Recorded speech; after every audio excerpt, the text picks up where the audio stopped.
Hello everyone, আমি Mampi. Welcome to my another mini blog. তো সেদিনকে ছিল আমার একটা ব্রাইডাল বুকিং। তো আমি সকাল সকাল ট্রলি গুছিয়ে নিয়ে বেরিয়ে পড়েছি। লোকেশন তারাপীঠেই ছিল, আমার বাড়ি থেকে জাস্ট 5 মিনিটের ডিস্টেন্স। আমি টোটো করে পৌঁছেও গেছি, আর কাকু এখানে আমার ট্রলিটা নিয়ে যেতে হেল্প করছে, যেহেতু ফার্স্ট ফ্লোর ছিল। আসলে আজকে যে ব্রাইড, সে আমার ছোট্টবেলার বান্ধবী, আর অনেক দিন পর দেখা হয়, আমাদের গল্পেরই শেষ নেই। এই করতে করতে না রেডি করতে অনেকটা দেরি হয়ে গেছে, আর ওর শ্বশুরবাড়ির লোকজন সবাই চলে এসেছে, বাড়ি থেকে প্রচুর তাড়া দিচ্ছিল। তো যাই হোক, ওকে টাইমের মধ্যেই রেডি করে দিয়েছিলাম। তারপর ওর একদম ফাইনাল টাচ আপে নিয়ে এসেছি। জানিও তোমাদের মেকআপটা কেমন লাগলো। একদম লাইট মেকআপ, মানে স্কিন টোনে রাখার চেষ্টা করেছিলাম, যেহেতু ডে মেকআপ ছিল।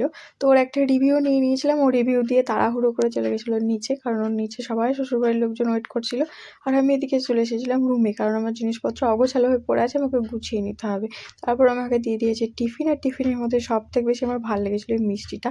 তারপরে আমি আমার জিনিসপত্র গুছিয়ে রেডি হয়ে নিচ্ছিলাম, কারণ আমি আজকে এখানে লাঞ্চটা করেই যাব।